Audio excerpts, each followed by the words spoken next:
This is a message for ladies and gentlemen regarding eating disorders. What are they? Who gets them? And how can we help?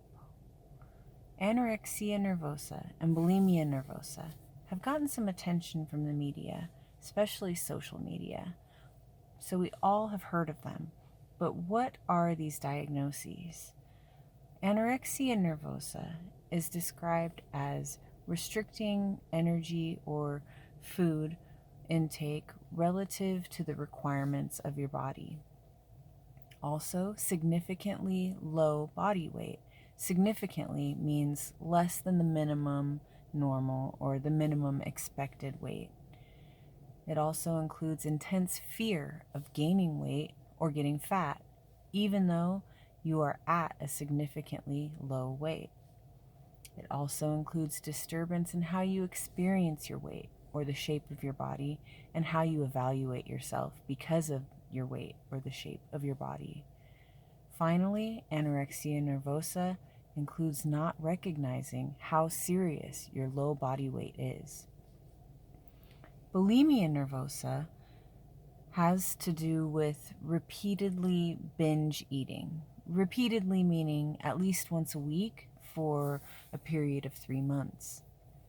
In bulimia nervosa, a binge is described as eating more than most people would under the circumstances in a period of 2 hours or less. It also includes feeling out of control of your eating, or like you can't stop or control how much you're eating. Then, a person with bulimia nervosa will do something to compensate for that binge to prevent gaining weight, like vomiting, taking laxatives, or excessive exercise.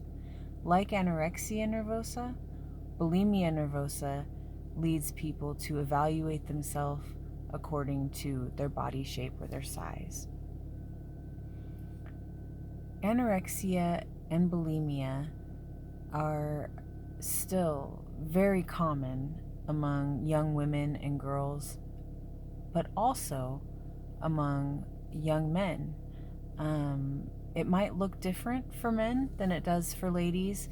There's more focus on appearing muscular, but still fits the same description of the diagnosis. If there are people in your family that have one of these eating disorders, you might be more likely to have it.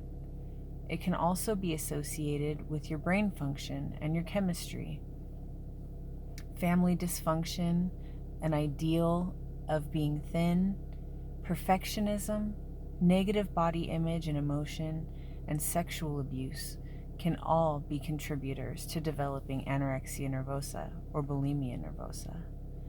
If you have one of these disorders, these conditions can be super harmful to your whole body. Not being able to think right, emotional problems and bad memory, fainting, and having your brain chemistry messed up. Heart failure, fluttering or slow heartbeat, and low blood pressure. Loss of bone mass, hormone problems like your period stopping, and this is not a good thing, and ability to get pregnant or carry a baby can go away. Hair can get thin and break off. Anemia, weak muscles, fractures, osteoporosis, kidney stones or failure, constipation, bruising easily, dry skin, brittle nails. And then, if a person is vomiting with bulimia, then they might experience damaged teeth, ulcers in the mouth, and swollen saliva glands that result in puffy cheeks. This is an ugly, ugly disorder. There is treatment available, although a lot of people that have these eating disorders experience ambivalence or not being sure if they really want to commit to getting help or changing the way that they are eating. But if a person is willing to reach out for help or accept help, please talk to someone. There is treatment available. Medications can help, counseling can help, especially if you can involve the family. and there are support groups available to encourage continuously eating in a healthy way. Let's talk for just a minute about binge eating disorder. This is the most common eating disorder. Like bulimia nervosa, it involves binging at least once a week for a period of 3 months repeatedly. And this binge, again, is described as eating more than most people would in the same circumstances within a period of 2 hours or less.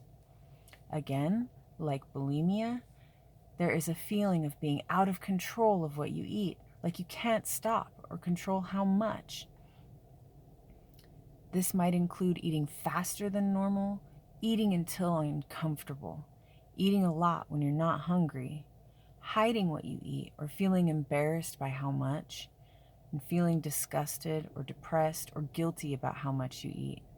But this is not bulimia because there is not an attempt to compensate or get rid of the binge.